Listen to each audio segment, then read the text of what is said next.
You are able to see the screen, right? Yes, ma'am. Yeah. Yes, ma'am. Yes, ma'am. Good morning to all of you. So whatever I have displayed in the screen is your syllabus. So the subject code is 19 ECE 112. 19, you can write it. You have a book, right? 19 ECE 112, Electronic Devices and Circuits.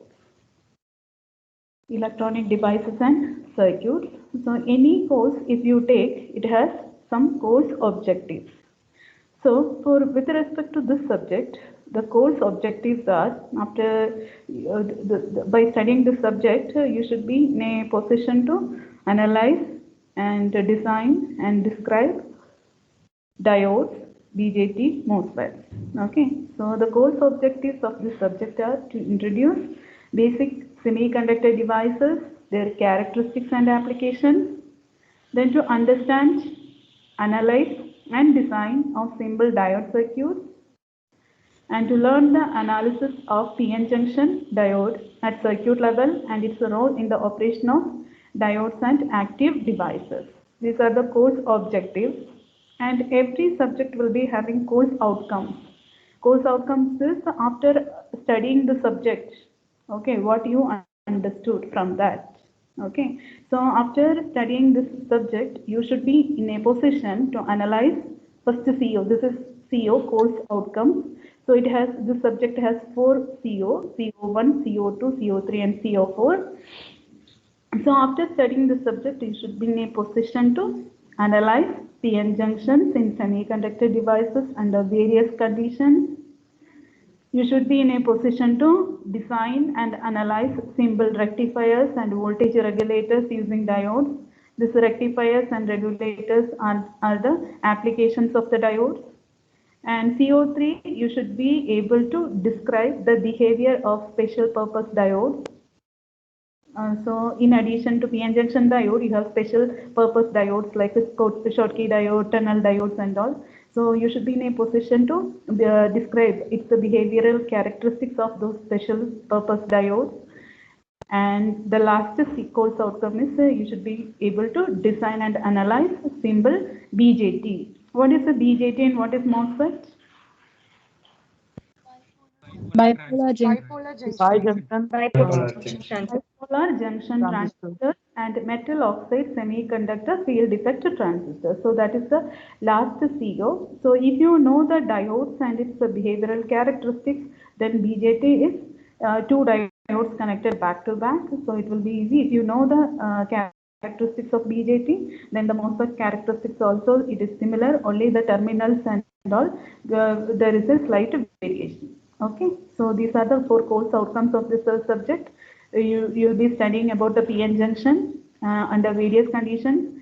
You'll be studying the various applications of diodes like rectifiers, voltage regulate. Not only this one, few more applications are there.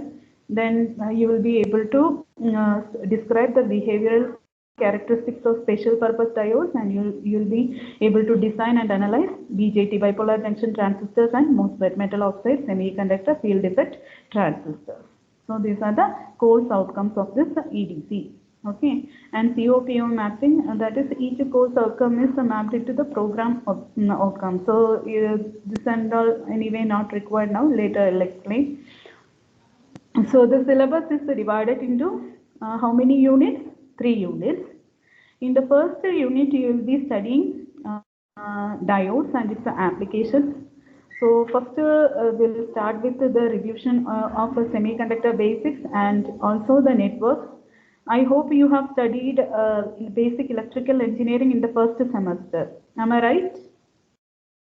Yes, ma'am. Yes, ma'am. Yes, There ma'am. have studied KVL, Kirchhoff's voltage law, Kirchhoff's current law, Thevenin's theorem, Norton's theorem, superposition theorem, mesh analysis, nodal analysis.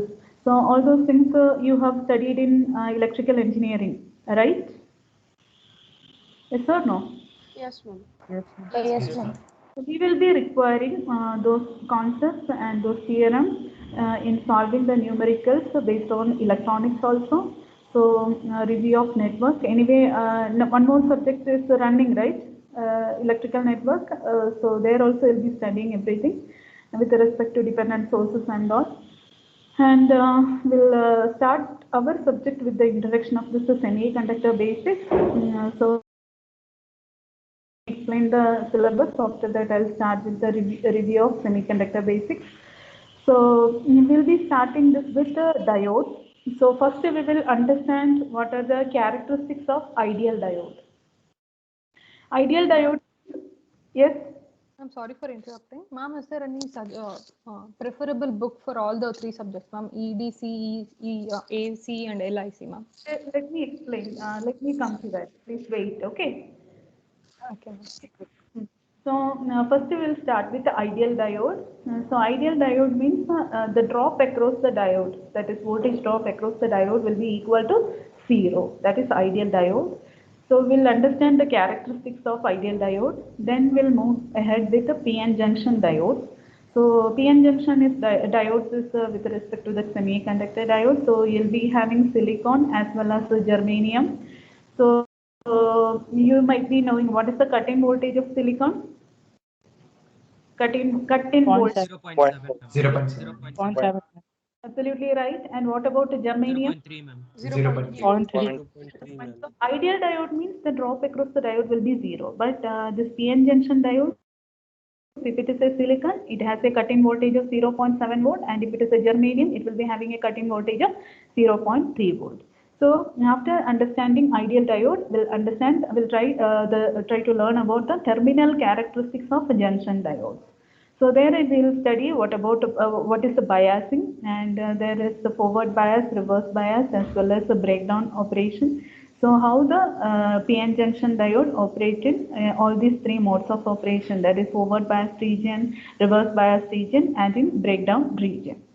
So after that, we'll understand how we can model the diode in forward biased condition. That is called as the diode models. Different diode models are there. So one is what you'll be learning first, that is ideal diode model. Then you have constant voltage drop model. Constant voltage drop model means if it is a silicon, it will be having a constant voltage drop of 0.7 volt. That is constant voltage drop model. Then you have exponential model. In that graphical analysis and iterative analysis is there. Then piecewise linear model is there, and small signal diode model is there. So small signal diode model is very important. So there you will be studying diode incremental resistance one derivation. That is also very important with respect to gate. Some of you might be going for gate exams and all, no? So this is small signal diode models and all. Some questions will be there for the competitive exams as well. And also we'll study, have you heard about AND gate and OR gate? You might be knowing, right? Yes, ma'am. That with the IC you'll be knowing, and you will be knowing the truth table. So same thing we can implement using diodes as within a combination of resistors. That is diodes together with the resistors. So that is the diode logic gate. You can implement AND gate and OR gate using the combination of diodes and resistors. That is also another application of diode. Then next application is a rectifier. So what do you mean by rectifier? What do you mean by rectifier? Which converts AC to DC or DC to AC. Both No, ways possible. No. only AC to DC. Rectification is the process of converting AC to not pure DC also. It is called as a pulsating DC. Yes, ma'am. With the help of capacitor. Yes, and if you want to remove that pulsating nature, you can use a capacitive filter and followed by a voltage regulator, so that the output will be perfect DC. So rectifier is a device which converts AC is an alternating current circuit and to a pulsating DC. So rectifiers are of three types. Mainly two types, that is half wave rectifier and full wave rectifier. Full wave rectifier you will get two circuits. So one is the center tapped full wave rectifier and another is the bridge rectifier. And two more applications are there which is not there in your syllabus, that is called as the clippers and clampers. Clippers means if you don't want some portion of the waveform, you can remove it. You can clip it. So that is also another application of diode. And one more is there, that is called as a clamping. Level shifting. Clamper is nothing but DC level shifter or a DC restorer. So those two circuits are not mentioned in your syllabus, clippers and clampers. That also application of diode. After that, we'll understand how Zener diode, a normal PN junction diode is also there, and Zener diode is there. Zener diode will work in which conditions? You might have been studied in your It allows both forward and reverse bias. Oh, particularly it operates in breakdown region. Region, Zener breakdown, avalanche breakdown and all you might have studied. So Zener will operate in breakdown region. So we'll understand and we'll try to learn how it works as a voltage regulator. And after that, in diodes, the last subtopic is the special diodes. That is one of our course outcome also. So you'll be studying about various special diodes like varactor diode, Schottky diodes, tunnel diodes, and LED light emitting diodes. So this will be your unit 1. If you go to the course outcome, you can see 3 course outcomes are from which module? First module. So that much important is this one. Okay. And after understanding the diodes, we'll go ahead with the bipolar junction transistor. So BJT is nothing but 2 diodes connected back to back. So that's why you are studying diodes first. If you know the diodes, then bipolar junction transistor is it also has a similar characteristics, VI characteristics as a diode only. Here you will be studying the structure of a bipolar junction transistor. Transistors are of 2 types, NPN and PNP. I'm not going into details. Then you will study the VI characteristics, voltage current characteristics.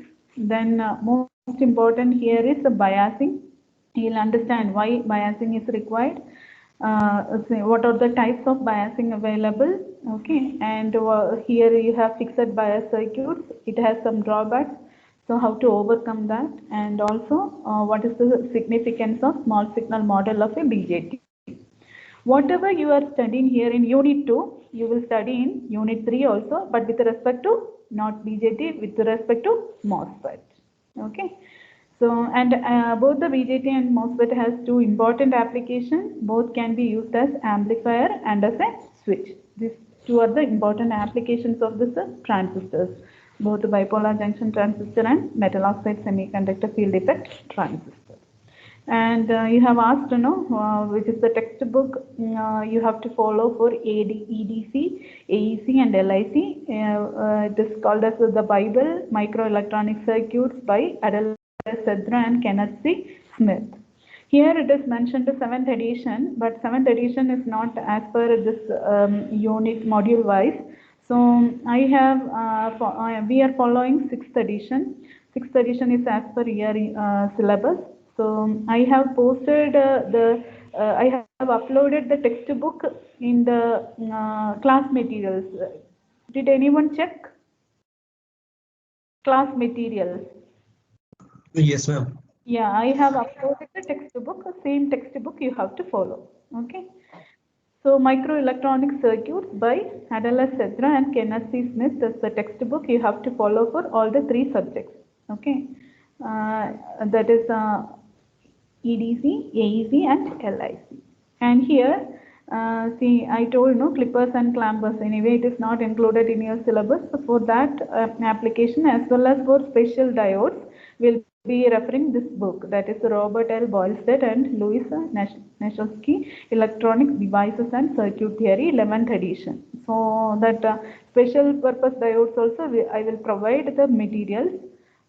You just listen to the classes and take down the notes, study on regular basis, and no need to worry about the materials and all. Okay. And the reference one textbook is there, Donald A. Niemann, Electronic Circuits, Analysis and Design. But mainly we'll be concentrating on this book for the most of the 90% of the topic. And Boylsted, you can refer the special diodes as well as if you want clippers and clampers, you can choose this textbook. Okay. Fine with the syllabus. Yes, ma'am. Yes, ma'am. Yes. Now we will start the review. Are you able to see the slides? Yes, ma'am. Yes, ma'am. Yeah. So first we will start with review of semiconductor basics. Subject code 19 ECE 112. Electronic devices and circuits. Everybody will be maintaining a notebook. Did you get the attendance link? Yes, ma'am. Yes, ma'am. Yes, ma'am. Yes, ma'am. So be attentive in the class. Anytime it can be posted. Okay. Today it got posted at 12 o'clock. Tomorrow it will be different timing. So if you are attentive in the class throughout the session only, you'll be able to give the answer, attendance. Okay. So the subject will be handled by myself, Bhavana, Sagar sir, and Vignesh sir. We are working in the department of ECE. Okay.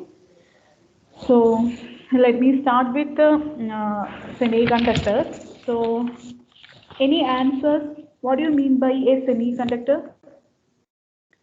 Before that, have you heard about insulators and conductors? Yes, ma'am. Yes, ma'am. So can you give me an example of a conductor? Conductor. Metals, ma'am. Metals, ma'am. All the Metals, ma'am. Metals and insulator? Plastic. rubber. Plastic, ma'am. Yes, absolutely. And what about semiconductor? What about semiconductor? Silicon, germanium. Silicon, germanium, and if you go for single crystal structure, and if you go for compound structure, you have gallium arsenide, all those things. So semiconductor means it is semiconductors are elements having conductivity between which all? Conductors and Ma'am, insulators. conductors and insulators. Conductors and insulators. Semiconductors are elements having their conductivity between that of insulators and that of a good conductor. So semiconductor materials are classified into mainly two, that is a single crystal structure and compound structure. So single crystal structure, you can give the example as a silicon, germanium, and compound structure it can be gallium arsenide. So, can you give a comparison with respect to germanium and silicon? Germanium and silicon? Ma'am, in silicon, knee voltage is high and in germanium low. Yes, silicon, the knee voltage is 0.7 volt and the germanium it is 0.3 volt. Then both are temperature sensitive and the silicon only will be using in most modern VLSI technology, fabrication and all, polysilicon technology will be using. So that's why we are more concentrating on silicon. So single element, germanium silicon, germanium is having a cut-in voltage of 0.3 volt and the silicon is having a cut-in voltage of, what is the cut-in voltage of silicon? 0.7. 0.7. Then, have you heard about the Bohr model of atom? You have studied, no? In Yes, ma'am. so, Both things. yeah. So tell me, every atom is composed of what all things? Any atom? Electrons, protons, and neutrons. Electrons, protons, neutrons. Every atom is composed of protons, electrons, and neutrons. So, what do you mean by nucleus of an atom? It is a combination of what? Protons and neutrons, ma'am. Protons and neutrons. and neutrons. Neutrons and protons. Electrons from the nucleus. And you have heard about orbits, right? In orbits, what you will get? Electrons. Electrons. Electrons. Orbit, you will get the electrons. Somebody is waiting in the lobby. I have given admission to all of you. You don't know.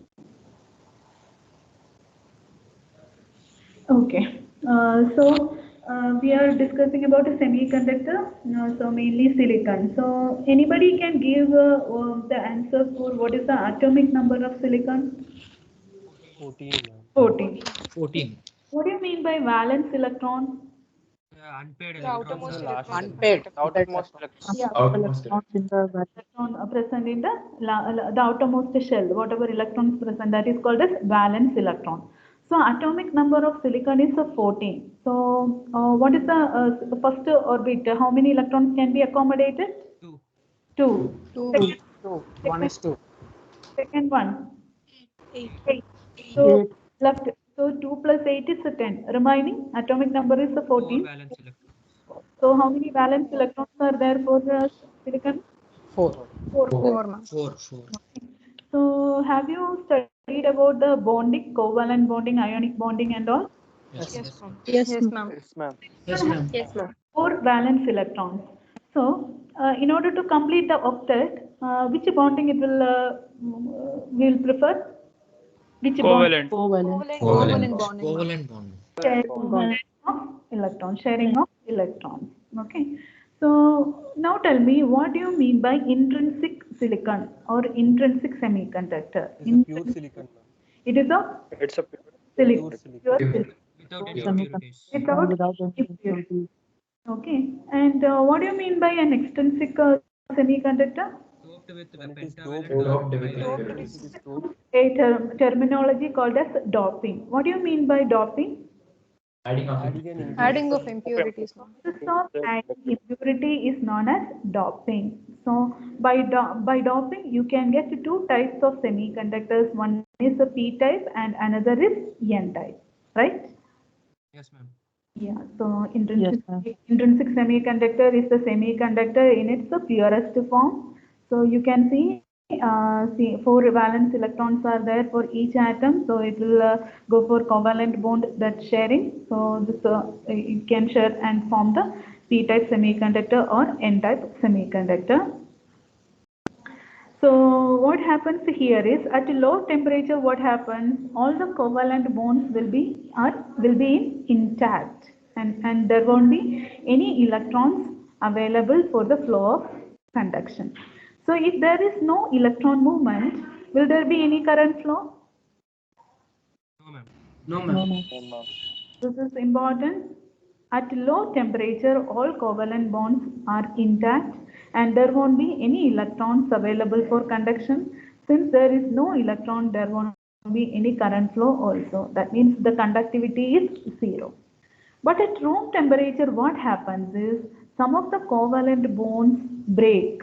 If the covalent bond breaks, what happens? Electron is free. Electron is free, and this is due to thermal ionization. And what happens?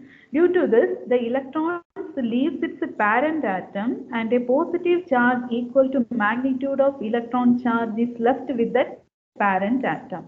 What is that positive charge called? Holes. Holes.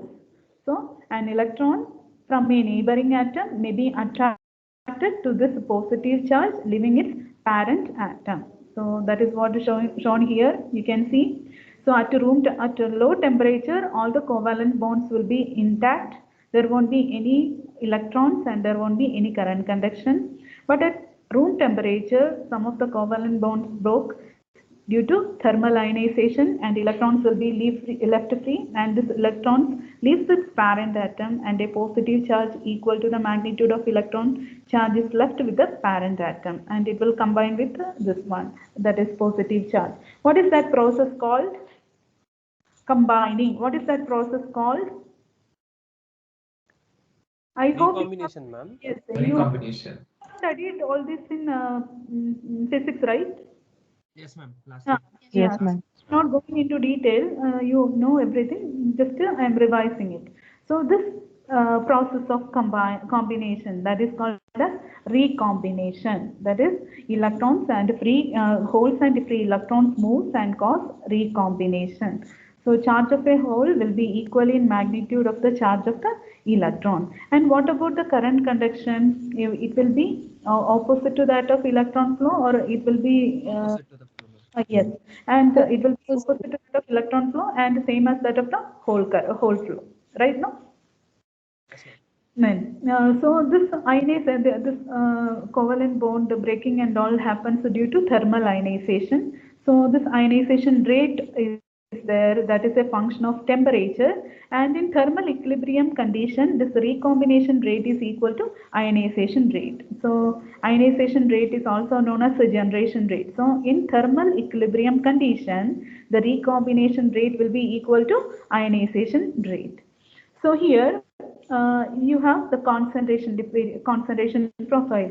So how will you express the concentration of free electron with which letter? Concentration of free electron is represented as N, and concentration of holes is represented by P. So under thermal equilibrium condition, ionization rate or generation rate is the same as that of the recombination rate. That is, we can calculate the concentration of free electrons N is equal to the concentration of holes, which is equal to Ni. What do you mean by Ni? What is this Ni? Concentration. Intrinsic concentration. Free electrons or holes in intrinsic silicon at room temperature. Concentration of free electrons or holes in intrinsic silicon at room temperature. So did you understand till now? Any doubts? Did you understand? Please respond. Yes, Did you understand? Yes, ma'am. Yes, Yes. ma'am. Okay. So I think I have explained. So have you learned this equation?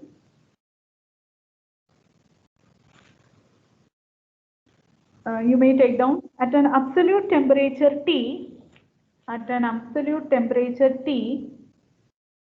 in bracket Kelvin, comma, the intrinsic concentration is given by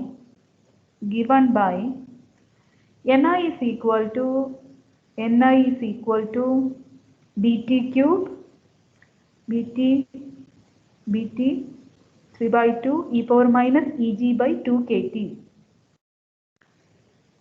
Bt 3 by 2 raised to 3 by 2 e power minus Eg by 2 kT. So tell me, what is this T? What is Ni? Ni is the intrinsic concentration of free electrons and holes of a silicon at a room temperature. What is this B? It is a material dependent parameter. And its value is 7.3 into 10 power 15 centimeter raised to minus 3 K raised to minus 3 by 2 for silicon.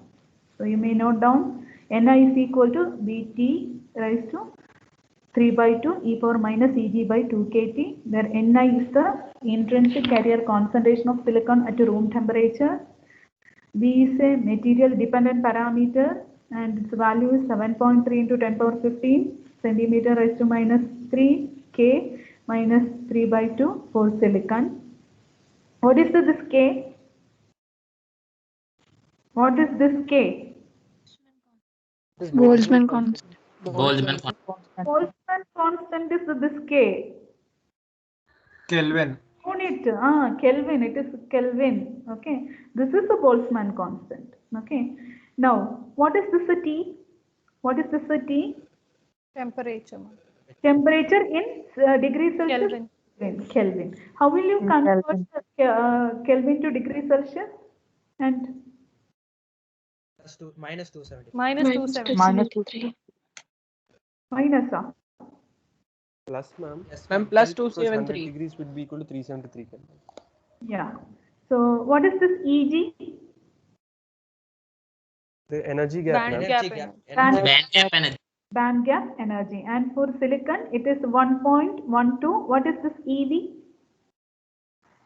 Electron volt. Absolute 1.12 electron volt. So Eg is the band gap energy, and for silicon it is 1.12 electron volt. And this K is called as the Boltzmann constant. This K is Boltzmann constant, whereas this unit is Kelvin. You understood the difference between capital K and small k, isn't it? Yes.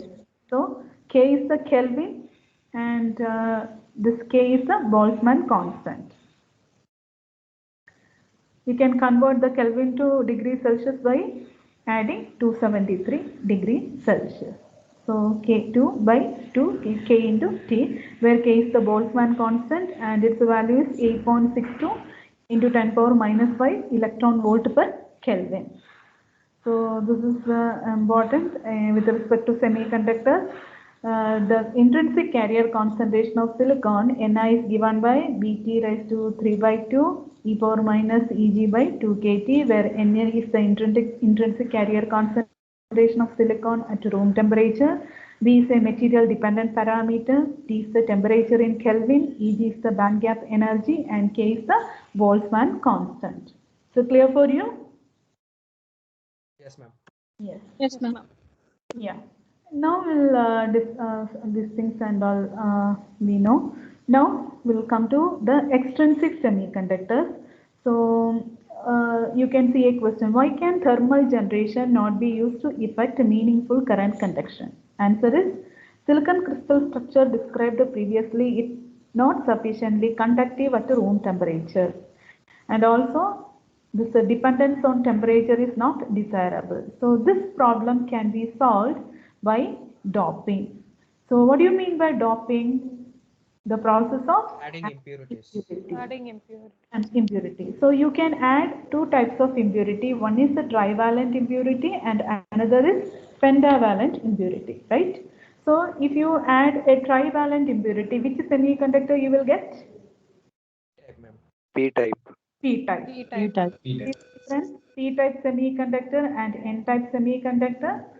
So doping is the process of adding impurity. If you add a trivalent impurity, you'll get a P-type semiconductor because valence electron, silicon is doped with an element having a valence electron of 3. So can you give an example? It is boron. So it will accept the electron. So its concentration is defined as Na. What do you mean by Na? Concentration of acceptor ions. Concentration of acceptor ions. And how can you get an N-type semiconductor? By doping it with a pentavalent impurity. So pentavalent impurity means the valence electrons will be 5. So can you give an example for pentavalent impurity? Phosphorus. Phosphorus. So trivalent impurity, if you add, you will get a P-type semiconductor, and if you want an N-type semiconductor, you have to dop the silicon with a pentavalent impurity like phosphorus. So intrinsic semiconductor or intrinsic silicon means silicon in its purest form. Doped semiconductor means by adding impurity. By adding impurity, you can add a trivalent impurity or a pentavalent impurity. If you add a trivalent impurity, then you can get a P-type semiconductor, and if you add a pentavalent impurity, you can get a N-type semiconductor. So clear for you? Yes, ma'am. Depicted in the picture.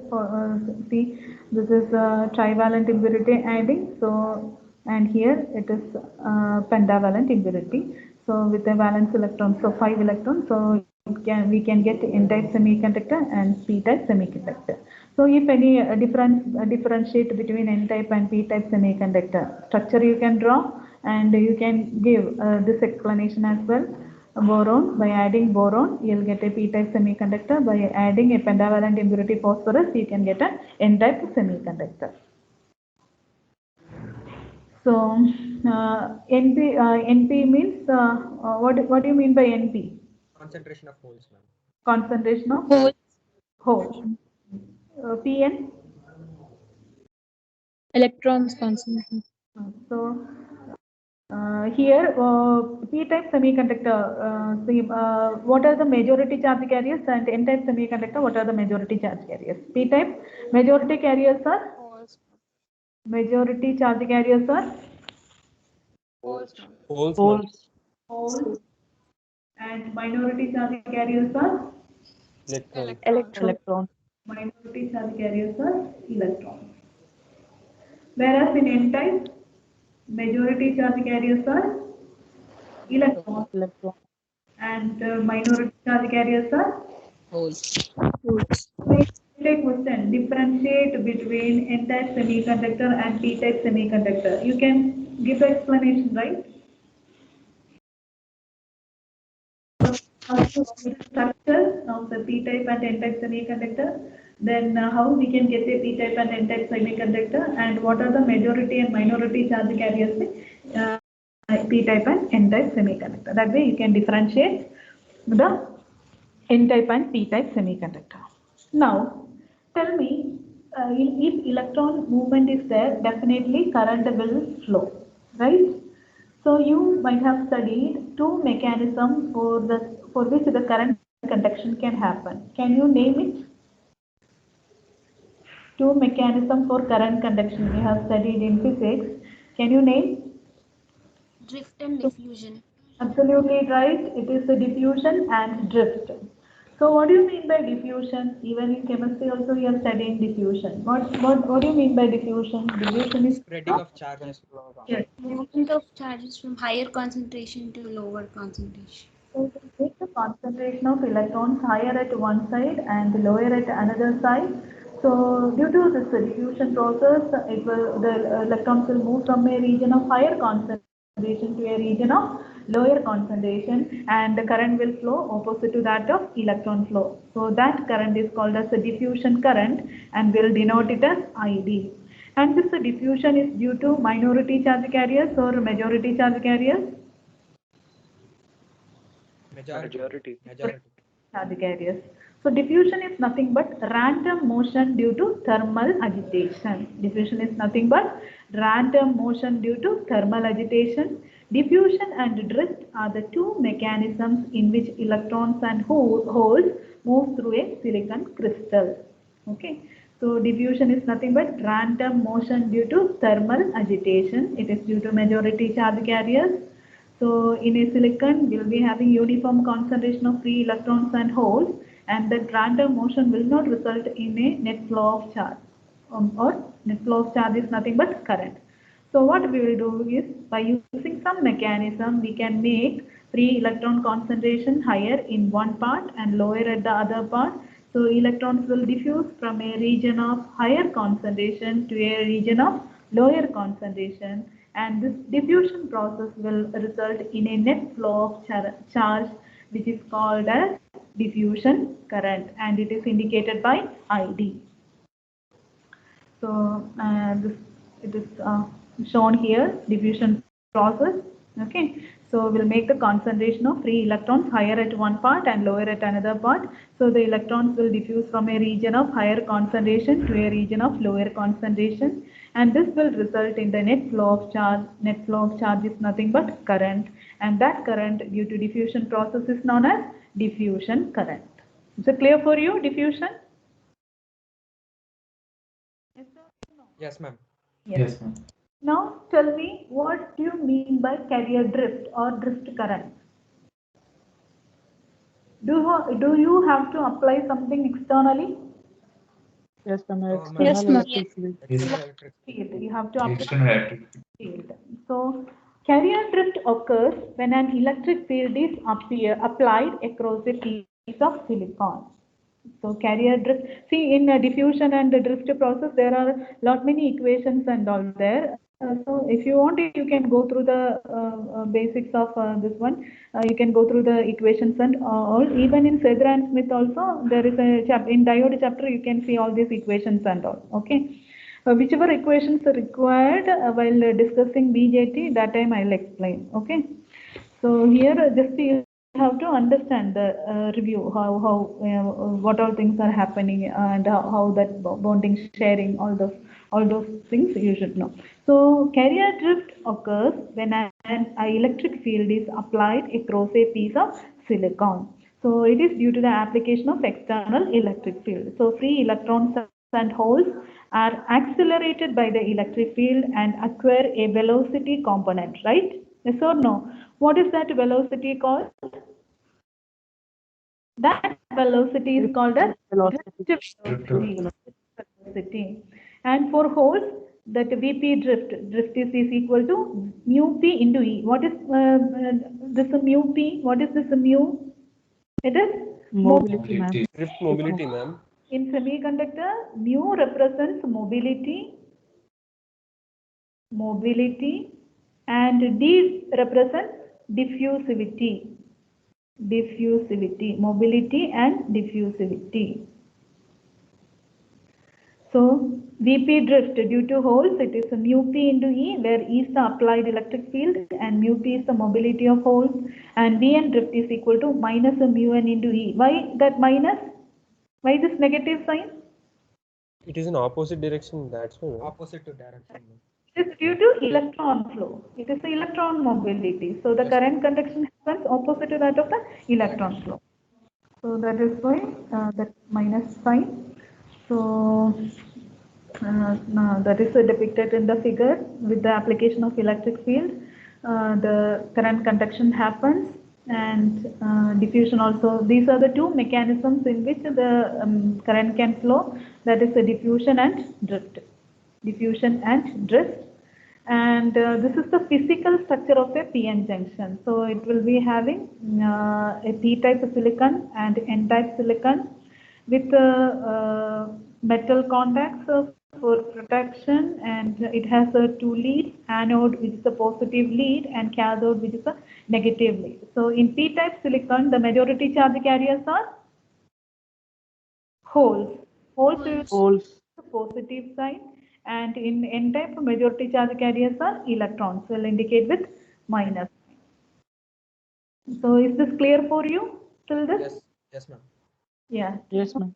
Actually, then we are left out with the depletion. Even you know what is the depletion region and all that, and all we'll discuss that tomorrow, and we'll see if you won't apply any external field, if you won't apply, if it is operating in open loop condition. What about the equilibrium condition, about drift current and diffusion current? And if you apply the forward voltage, forward bias voltage, reverse bias voltage, what happens? So that we will see and summarize it, the review of semiconductor basics. After that, we will start directly with the syllabus, that is from ideal diode. Okay. So here, then also, as and when required, I will give the notes. Give the notes in the sense, here only I'll dictate, you can take a note. And whatever we are learning today, tomorrow, I'll ask some questions. So you should be able to study and give the answer. Okay. So Excuse me, every day. Yes, please. Ma'am, notes in the sense you will dictate in the class itself. Yes, yes. That is my way of teaching. Okay, ma'am. I will not, if I give the materials, who will read? If at least if you write it, that will be registered in the memory. One time at least you will write, and you can go through the notes, and next day you can come prepared with that. You'll be comfortable with that, right? Yes, ma'am. That is what I am following Ma'am, past 12 years. Tell me. will you share the PPT? Yes, maybe after completing this complete revision I can share, or today itself I can share, not a problem. After the class I'll share it. Okay, ma'am. Thank you. After each class, the PPT. After each class, in the sense that sometimes I have to